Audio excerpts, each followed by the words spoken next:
일반적인 부모라면, 그리고 정상적으로 자란 자녀라면 부모의 사랑을 의심하지 않습니다. 부모님이 얼마나 나를 사랑하시는가 우리가 항상 기억하고 감사하죠. 부모님이 좀 떨어져 있더라도, 가까이 있더라도, 부자 부모라도 가난한 부모라도 상관은 없습니다. 부모님은 나를 사랑하신다, 그 사실을 우리가 기억하고 살아가죠. 근데 의심할 때도 있습니다. 부모님의 사랑을 의심할 때가 있습니다. 언제 부모님의 사랑을 여러분은 의심한 적이 있습니까? 예를 들어 부모님이 내가 생각한 것보다 훨씬 심하게 야단을 칠 때 부모님의 사랑을 의심합니다. 나는 이만큼 잘못했는데, 조금 잘못했는데 부모님은 엄청나게 많이 야단을 치세요. 그러면 이 부모님이 정말 나를 사랑하시는가, 이렇게 의심이 되기도 합니다. 또 언제 부모님의 사랑을 의심하게 될까? 형제 간에 차별을 많이 하면 의심하게 된다 그래요. 저는 첫아들이라서 사랑을 많이 받고 살았기 때문에 그런 경험은 전혀 없습니다만, 둘째나 또 뭐 중간에 있는 형제들, 그런 형제들은 차별하는 것 때문에 섭섭하다고 해요. 나는 혹시 주워온 아들이 아닌가? 주워온 딸은 아닌가? 이렇게 의심하는 적도 있다고 합니다. 부모님이 사랑하시는 것은 사실일지라도 특별한 상황에서는 그 사랑이 의심이 될 때도 있다는 말입니다. 우리는 하나님의 자녀라는 사실을 알게 되었습니다. 하나님의 복음을 통하여 누리게 되는 영광스러운 신분에 대해서도 알게 되었습니다. 우리는 그분의 자녀가 되었고, 그리고 더 나아가서 하나님의 상속자가 되었습니다. 우리는 만물의 회복이 있을 것이고, 그 이후에 마지막에는 그 아들과 함께 예수 그리스도와 함께 왕노릇 할 것이라는 것이 약속되어 있습니다. 그것은 사실입니다. 근데 문제는 지금입니다. 지금 우리가 살아가는 동안에 주님의 자녀된 자들이 아무런 어려움 없이 살아가는 것은 아닙니다. 오히려 주님의 자녀이기 때문에 겪는 어려움도 분명히 있습니다. 우리가 하나님의 자녀라는 사실을 알고 있지만, 하나님이 나를 사랑하신다는 것도 알고 있지만, 어떤 특별한 상황에 들어가게 되면 우리는 하나님의 사랑을 의심하기도 합니다. 내가 구원받은 것은 맞는가? 하나님이 나를 자녀 삼으신 것 맞는가? 하나님이 나를 사랑하신다면 왜 나를 이렇게 어려움 가운데 오래 내버려 두시는가? 하나님의 사랑을 의심할 때가 있다는 거죠. 조금 어려우면 이런 생각하지 않습니다. 그러나 많이 어려우면, 크게 어려우면 이런 생각도 들기도 합니다.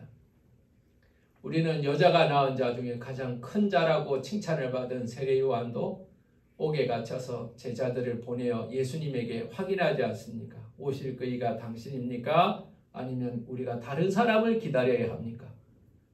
여러분, 주님을 향하여서 평생을 수고하였는데, 옥에 갇혀 있는데 예수님은 찾아오지도 않고, 옥문이 열리지도 않고, 감옥에서 나갈 기미도 보이지 않고, 이제 죽을 날이 얼마 남지 않았다는 것을 그가 직감할 때 그는 헷갈리는 거예요. 내가 예수님 바로 믿은 거 맞나? 내가 믿었던 예수가, 내가 증거했던 예수가 진짜 하나님의 아들이 맞는가? 여러분, 세례 요한도 그런 생각에 빠지는 것입니다. 먼저 말씀드릴 것이 있습니다. 구원 얻은 자가 아무런 어려움이 없다고 말하는 사람이 있다면 그는 거짓말쟁입니다. 거짓 복음이에요. 주님은 좁은 길로 가라고 말씀하셨지 꽃길로 가라고 말씀하신 적은 없습니다. 하나님은 우리를 광야길로 인도하셨지 올레길로 인도하지 않으셨습니다. 주님을 믿는 우리도 어려움을 겪습니다. 하나님이 우리를 사랑하신다는 말과 우리에게 어려움이 있다는 말은 다른 말입니다. 어려움이 있다는 그 자체가 신앙의 실패가 아니라는 사실을 여러분 기억하시길 바랍니다. 몸이 아프면 내가 신앙생활을 잘못해서 몸이 아파. 아니에요. 사업에서 좀 어려움을 겪으면 하나님이 내가 신앙에 실패해서 하나님이 벌 주신다. 그럴 수도 있지만 항상 그런 게 아니에요. 믿음의 사람들은 고난의 사람들이었다는 사실을 기억하시길 바랍니다. 고난이 없이 하나님의 영광스러운 쓰임을 받은 사람은 단 한 사람도 없습니다. 모세는 40년간 도망자 생활을 했습니다. 40년 동안 버림받은 인간이었습니다. 다니엘은 사자굴이라는 고난을 경험했던 사람입니다. 엘리야는 왕의 눈을 피해서 계속해서 도망자 생활을 했던 사람입니다. 뭐가 잘못했어요? 신앙생활 똑바로 못해서 도망 다녔나요? 그렇지 않습니다. 우리의 고난은 우리가 신앙생활을 잘못하고 있다는 증거가 아니에요. 우리가 당하는 고난은 하나님이 무능하셔서 우리를 돌보지 못한다는 말도 아니에요. 우리는 고난 속에서 하나님의 사랑을 의심하기도 하지만 고난과 하나님의 사랑은 상관이 없다는 거예요. 오늘 바울은 몇 가지 질문을 하고 그리고 스스로 답을 하면서 우리가 맡고 있는 상황, 경험하고 있는 고난 속에서 하나님의 영광스러운 자녀의 신분을 확인하려고 합니다. 고난 중에 있지만 여전히 하나님의 사랑 가운데 거하고 있다는 것을 증거하고 있는 겁니다. 이것은 바울의 경험일 뿐만 아니라 이 본문 말씀을 듣는 로마 교인들에게 해당하는 것이 아니라 예수 그리스도를 따라가는 모든 사람들, 그러나 고난 가운데 때로 하나님의 사랑을 의심하기도 하는 저와 여러분을 향한 말씀이기도 한 것입니다. 때로 신앙생활 하다가 고난이 찾아와서 내가 구원받은 것 맞는가? 하나님이 나를 사랑하신 것 사실인가? 의심이 될 때 오늘 본문 말씀을 찾아서 읽고 또 읽어보시기를 바랍니다.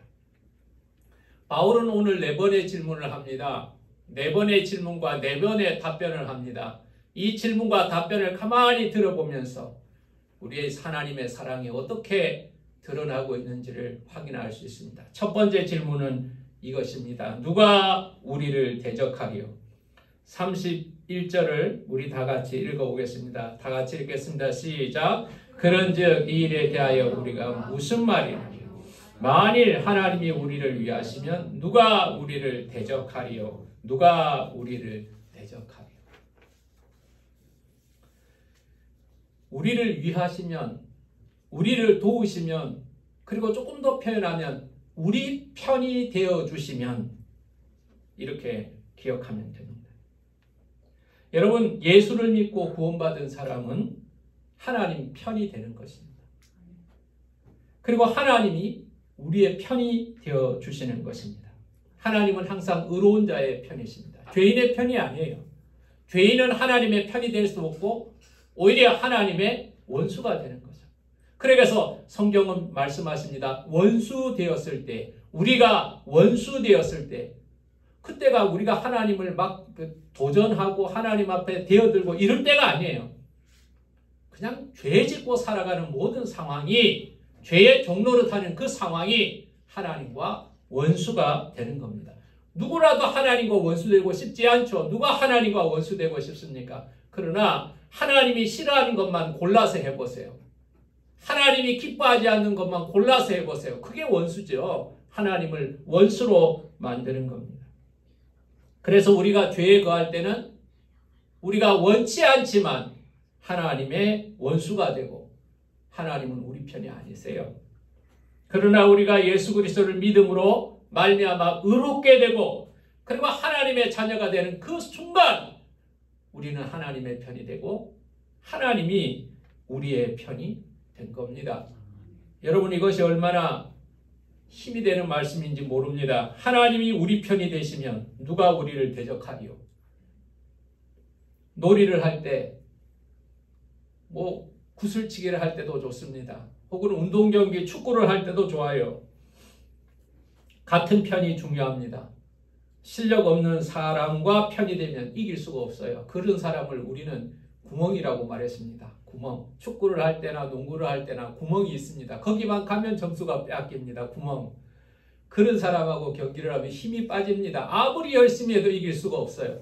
그런데 잘하는 사람이 있습니다. 잘하는 사람이 내 편이 되면 신이 납니다. 그쪽으로 공을 보내면 골인이 되고요. 그쪽으로 보내면 점수가 자꾸 납니다. 신이 납니다. 여러분, 내 편이 누구인가를 확인하는 것이 중요합니다. 지금 우크라이나가 전쟁 발발하면 3일 만에 혹은 일주일 만에 나라가 무너질 줄 알았어요. 모두가 그렇게 생각했습니다. 미국도 그래서 젤렌스키 대통령한테 우리가 도망갈 길을 열어줄 테니까 도망 나와라 이렇게 제안을 했다는 거죠. 그런데 우크라이나가 무너지지 않고 1년이 넘는 이 시간에도 계속해서 강대국인 러시아와 맞서고 있습니다. 그 힘이 누구입니까? 우크라이나의 힘이 아니에요. 우크라이나를 편들어주는 나라 때문에 그래요. 미국과 EU 같은 나라들이 편을 들어주니까 버틸 수가 있는 거예요. 그래서 편이 참 중요한 겁니다. 강한 사람이 내 편 된다는 것은 정말 기쁜 일이죠. 여러분, 내 인생에 내 편을 만들려고 힘이 되는 사람 만들려고 그런 사람을 찾아다니고 그런 사람들을 인맥을 만들려고 무척 노력하지 않습니까? 그런데 여러분, 놀라운 사실은 우리가 하나님을 믿으면, 예수 그리스도를 믿으면 하나님이 내 편이라는 사실을 여러분 기억하시길 바랍니다. 예수를 믿는 나에게 하나님은 편들어 주시는 분이시라는 거예요.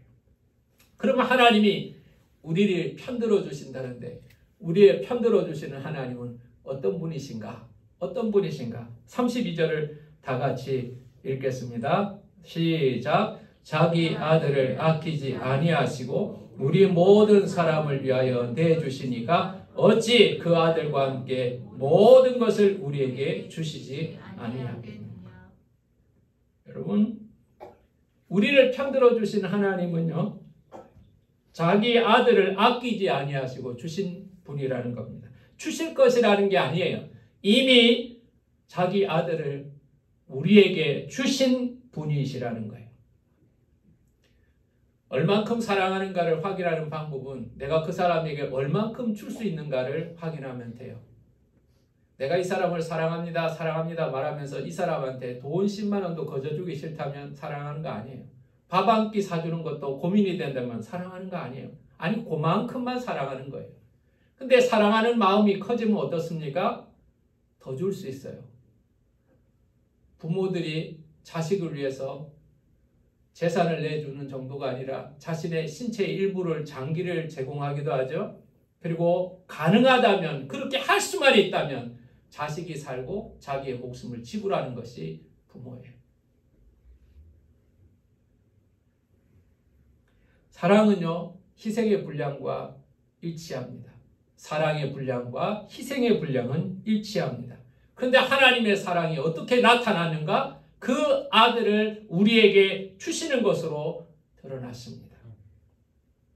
여러분, 하나님께서 자기 아들을 아끼지 아니하시고 우리에게 내주신 분이신데 그 아들과 함께 그 모든 것을 주시지 아니하겠는가라고 묻습니다.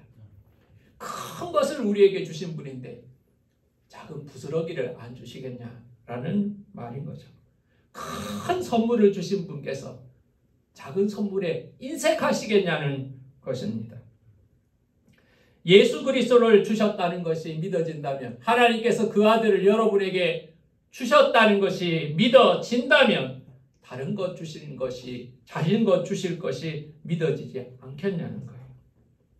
대적들이 어떤 공격을 하더라도 하나님이 내 편이시라는 사실을 여러분 기억하시길 바랍니다. 내 편이신 하나님께서는 아들을 주신 사랑으로 그 모든 것을 우리에게 아낌없이 주실 것이라는 사실, 그래서 우리가 상속자로서 하나님의 은혜를 입었다는 사실을 기억하시길 바랍니다. 때로 우리에게 엄하게 대하시고 때로는 우리에게 징계하시지만 하나님은 우리에게 모든 것을 주시는 분이라는 사실로 인하여 여러분 힘을 얻으시기를 예수 이름으로 축원합니다. 두 번째 질문은 누가 하나님의 택하신 자들을 고발할 것인가 라는 겁니다. 누가 하나님의 택하신 자들을 고발하리요. 33절을 보세요. 누가 능히 하나님께서 택하신 자들을 고발하리요. 여러분, 하나님의 자녀들을 고발하는 사람이 있다는 겁니다. 이 고발이라는 것은 어디서 이루어집니까? 법정에서 이루어지죠. 법률적인 용어입니다. 자, 여러분, 죄가 있는 사람은 고발을 당합니다. 죄가 없는 사람은 무죄가 될 것이고, 죄가 없는 사람을 고발하면 무고죄가 형성이 되겠죠. 오히려 자기가 벌을 받을 겁니다. 근데 보통 죄가 있는 사람이 고발을 당합니다. 죄가 있는 사람은 법정에 끌려가게 될 것입니다. 그래서 거기서 죄가 다 드러나고 벌을 받게 될 겁니다. 여러분, 저와 여러분을 고발하는 자가 있다는 사실을 기억하시기 바랍니다. 누가 고발할까?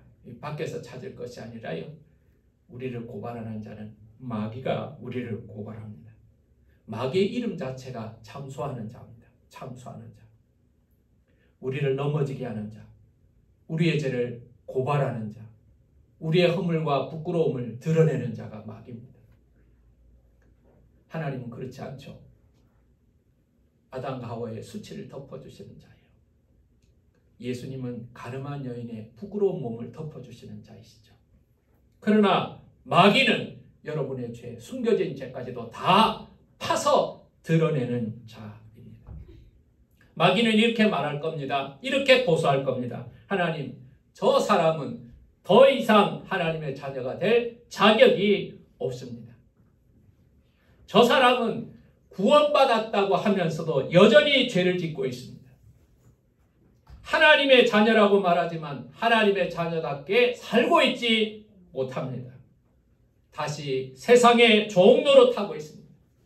늘 원망하고 있습니다. 늘 불평하고 있습니다. 하나님이 계시다고 하면서도 늘 낙심하고 있습니다.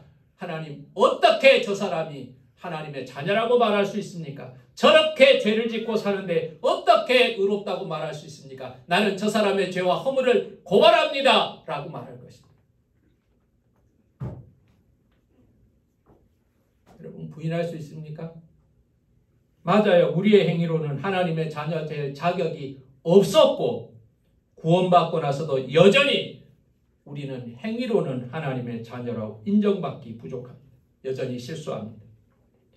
마귀가 여러분의 허물을 다 찾아내어서 다른 사람은 모르는 은밀한 죄를 다 찾아내어서 하나님 앞에서 낭독하기 시작한다면 여러분은 고개를 들지 못할 겁니다.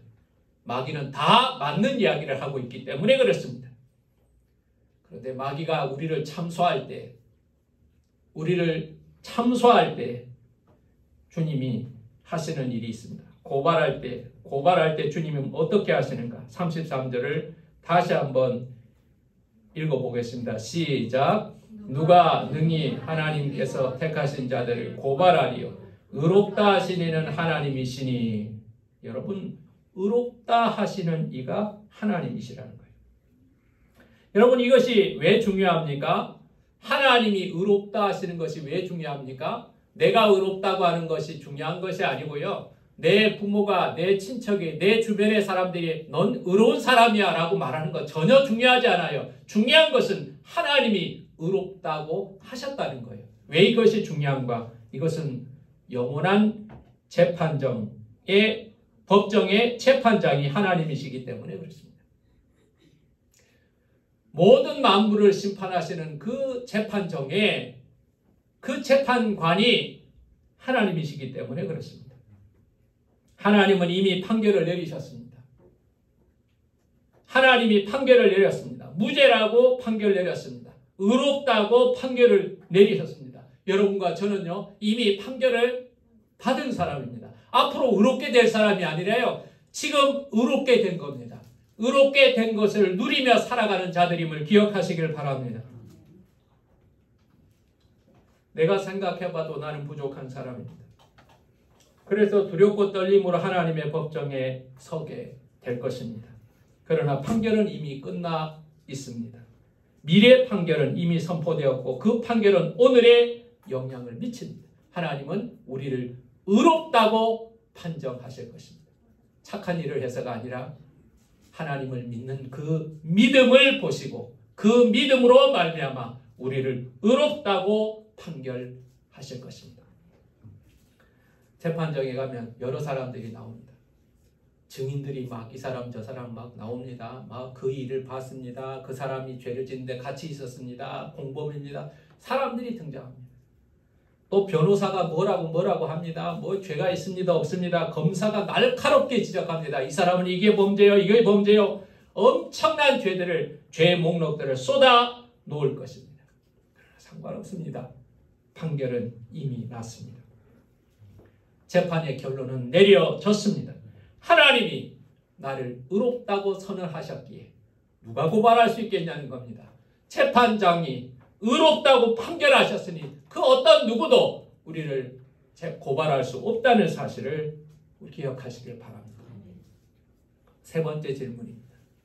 세 번째 질문은 34절입니다. 34절을 다 같이 읽겠습니다. 34절을 읽겠습니다. 시작.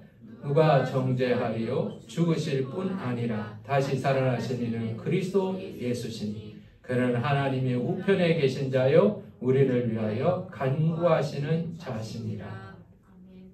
여러분, 정죄라는 말은요, 재판을 받으면서 죄가 확정이 되는 것을 정죄라고 합니다. 그래서 미결수와 기결수라고 죄인은 나눕니다. 미결수, 기결수. 미결수는요, 구치소에 있습니다. 기결수는 교도소에 갑니다.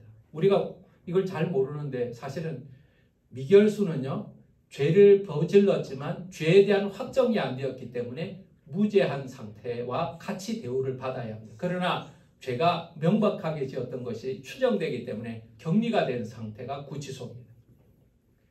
근데 기결수는요, 죄를 확정한 사람입니다. 재판을 하고 나서 이 사람 이런 죄가 있습니다. 그래서 벌을 받습니다. 라고 하는 것이 기결수죠. 이게 죄를 확정한 사람입니다. 죄의 확정이라는 것은 그래서 중요합니다. 죄를 지은 것 같아요 하고 죄를 지었어요 라고 말하는 거하고 다른 것이죠.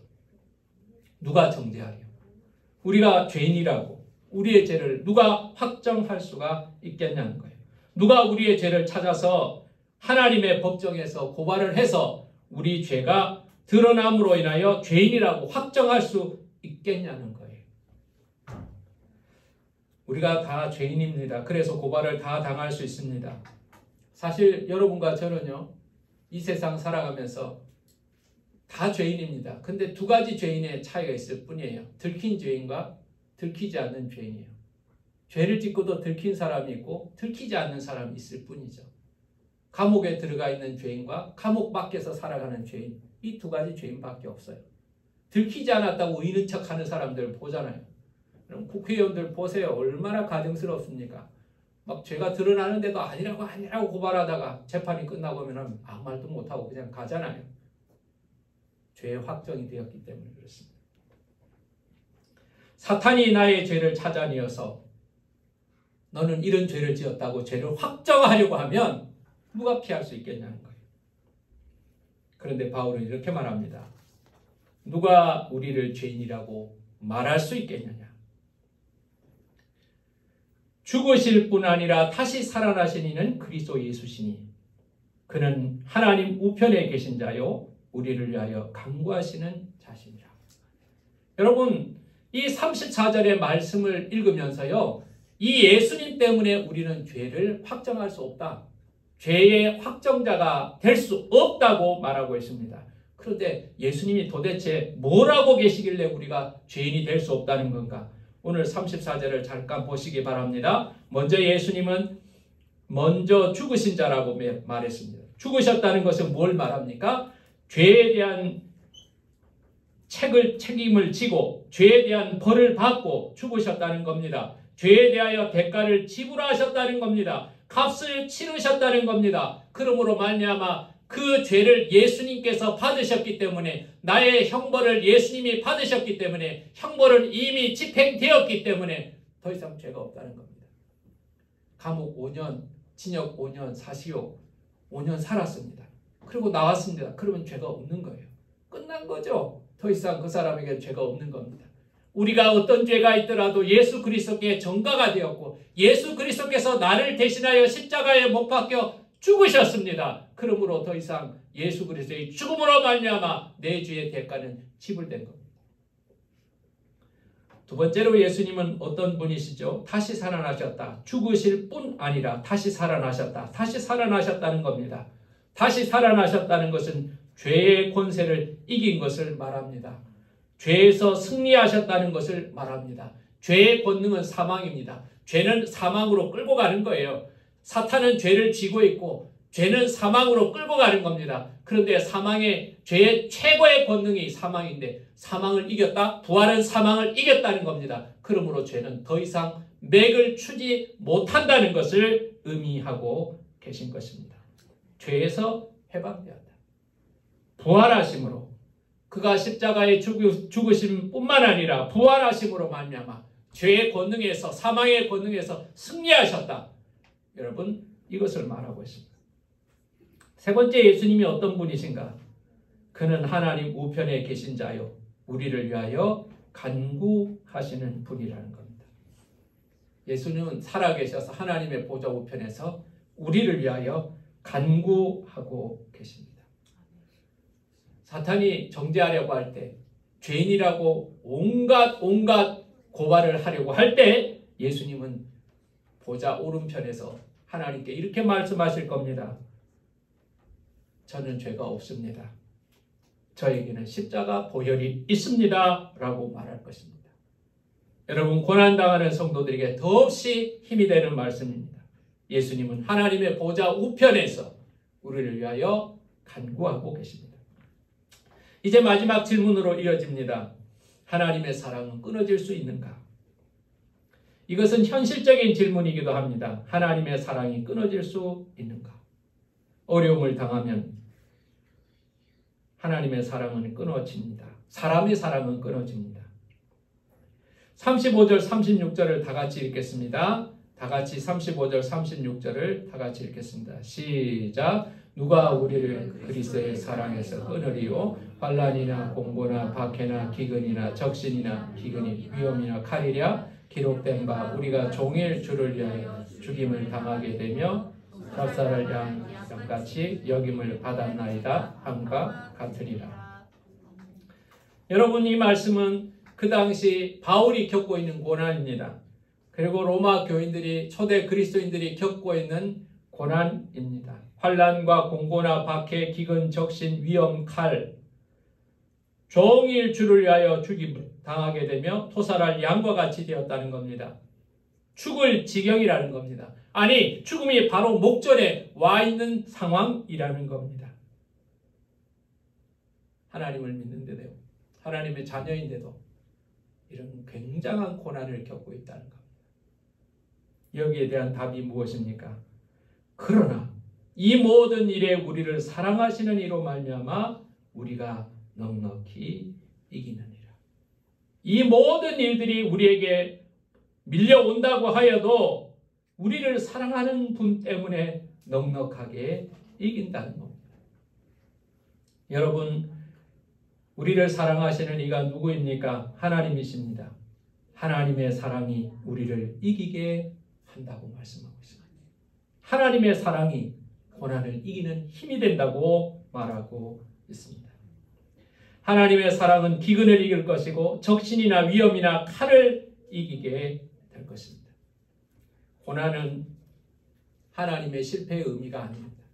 고난은 여러분의 믿음이 문제가 있다는 뜻이 아닙니다. 고난은 주님의 십자가와 연합되었다는 것을 의미하는 것입니다. 고난을 통해서 우리는 주님의 십자가를 경험하게 될 것입니다. 구름이 낀 날은 태양이 보이지 않습니다. 그러나 아무도 태양이 없어졌다고 낙심하지 않을 것입니다. 구름은 태양을 잠시 가릴 수는 있지만 태양을 없게 하지는 못합니다. 고난은 주님의 사랑을 의심하게 할 수는 있지만 고난은 주님의 사랑을 이길 수가 없다는 사실을 여러분 기억하시길 바랍니다. 이 놀라운 하나님의 사랑은 또한 끊어지지 않는다는 겁니다. 하나님의 사랑으로 넉넉히 이길 뿐만 아니라 이 하나님의 이기게 하시는 사랑은 끊어지지 않는 사랑이라는 겁니다. 세상의 사랑은 다 끝이 있습니다. 사랑하는 사람들이 떠나게 되면 그 사랑은 끝이 나게 되죠. 집사람이 지금 미국의 장례식에 어제 밤에 참여했다고 합니다. 장례식은 사랑이 끝났다는 것을 의미합니다. 더 이상 사랑할 수가 없습니다. 아무리 사랑하는 부모라도 사랑이 끝나게 됩니다. 아무리 사랑하는 아내라도 사람의 사랑은 끝나게 됩니다. 그런데 오늘 본문 말씀 38절은 놀라운 고백을 하고 있습니다. 38절 말씀을 다 같이 읽겠습니다. 시작. 내가 확신하노니 사망이나 생명이나 천사들이나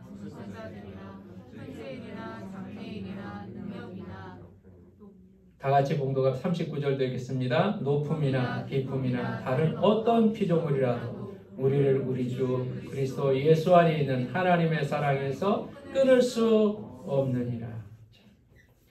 여러분 38절에는요. 뭐가 등장하는가? 우리의 사랑을 의심하게 하고 우리의 사랑을 끊어버리게 만드는 원수들이 등장합니다. 가장 강력한 적들입니다. 사망. 사망이 오면 사랑은 다 끊어져요. 다 끊어집니다. 천사들이나 권세자들이나, 이건 권세자들이라는 것은 힘 있는 사람이라는 뜻도 있지만 마귀 사탄이나 영적 세력이라는 뜻도 있습니다. 현재 일이나 장래일이나, 여러분 지금 일, 앞으로 어떤 일이 벌어질지 모르죠. 여러 가지 사건들이 생기면 사랑이 끊어질 수 있습니다. 높음이나 깊음이라는 우주의 범위를 말하는 겁니다. 하늘부터 끝부터 땅 끝까지 세상 어느 곳에서라도 어떤 피조물이라도 어느 곳에서 어떤 피조물이라도 하나님의 사랑은 끊을 수 없다는 겁니다. 사랑을 방해하는 가장 강력한 적들의 목록이 이제 우리에게 제한되었지만 이것이라도 하나님의 사랑은 끊어지지 않는다는 것입니다. 어떤 피조물도 하나님의 사랑을 실패하게 하지 못합니다. 어떤 고난도 하나님의 목적을 좌절시키지 못합니다. 고난이 없어서 이기는 것이 아닙니다. 견딜만 해서 이기는 것이 아닙니다. 하나님의 사랑으로 말미암아 고난을 이기게 되는 것이고 하나님께서 우리를 붙잡고 계시기 때문에 우리는 이기게 되는 것입니다. 우리가 하나님의 손을 붙잡음으로 말미암아 이기는 것이 아니라 하나님께서 우리를 붙잡고 계심으로 말미암아 이기게 된다는 사실을 여러분 기억하시길 바랍니다. 하나님이 나를 사랑하시기 때문에 나는 이길 수가 있는 것입니다. 여러분 기억하세요. 하나님의 사랑은 끊어지지 않습니다. 내가 어떤 상황에 있더라도 하나님의 사랑은 끊어지지 않습니다. 환란이 와도 죽음이 와도 원수들이 대적들이 우리를 위협할지라도 하나님의 사랑은 넉넉히 이기게 만드시는 겁니다. 여러분 하나님께서 우리를 택하시고 우리를 부르시고 부른 자들을 의롭다 하시고 의롭다 한 자를 영화롭게 하실 것입니다. 그러나 그 가운데 우리에게 환란이 있고 시험이 있고 유혹이 있을지라도 어떠한 상황에서도 하나님의 사랑은 끊어지지 않는다는 사실을 여러분 기억하시길 바랍니다. 내 노력으로, 내 능력으로, 내 힘으로 하나님의 자녀로 서 있는 것이 아니라 하나님의 사랑으로, 하나님의 은혜로, 주님의 붙잡아 주심으로 끊어지지 않는 사랑 때문에 우리는 주님의 자녀로 이기게 될 것이라는 사실을 여러분 기억하시기를 간절히 원합니다. 모든 것이 끊어져도, 모든 것이 떠나도, 모든 것이 변화해도 하나님의 사랑은 변하지 않을 것이며 끊어지지 아니할 것이며 넉넉히 이기게 하실 것이라는 사실을 기억하면서 하나님의 사랑을 의지하는 이 놀라운 은혜로 말미암아 넉넉히 이기는 신앙 되시기를 예수 이름으로 축원합니다. 기도하겠습니다. 하나님이 우리를 사랑하셔서 우리를 자녀 삼아 주셨지만 하나님이 우리를 사랑하신다는 것을 머리로는 알고 있지만 하나님의 사랑을 의심하게 만드는 것들이 우리 가운데 있음을 고백합니다. 큰 고난은 하나님의 사랑을 의심하게 만듭니다. 내가 구원받았는지, 문제가 있어서 잘못이 있어서 이와 같은 일이 벌어지지 않았는지, 사탄이 나의 행위를 바라보고 정죄하지는 않을지 우리는 많은 두려움에 빠지게 됩니다. 그러나 오늘 4가지 질문을 통하여서 하나님의 사랑은 넉넉히 이기게 하신다. 그리고 하나님의 사랑은 끊어지지 않는다는 사실을 가르쳐 주십니다. 내가 주를 향하여 잡은 연약한 손이 나를 이기게 한 것이 아니고 부끄럽고 연약할지라도 포기하지 않고 나를 붙들고 계시는 크고 의로운 하나님의 손이 이기게 하신다고 말씀하고 계십니다. 그러므로 하나님 두려워하지 않게 하시고 낙심하지도 않게 하시고 의심하지 않게도 하시고 하나님이 나를 사랑하신다. 하나님이 내 편이 되어주신다는 그 기쁜 소식으로 인하여 힘을 얻는 우리가 되게 하여 주시옵소서. 어떠한 상황에서도 어떠한 시험 가운데서도 그 사랑으로 말미암아 넉넉히 이기는 믿음 되게 하여 주시옵소서. 예수님 이름으로 기도하였습니다.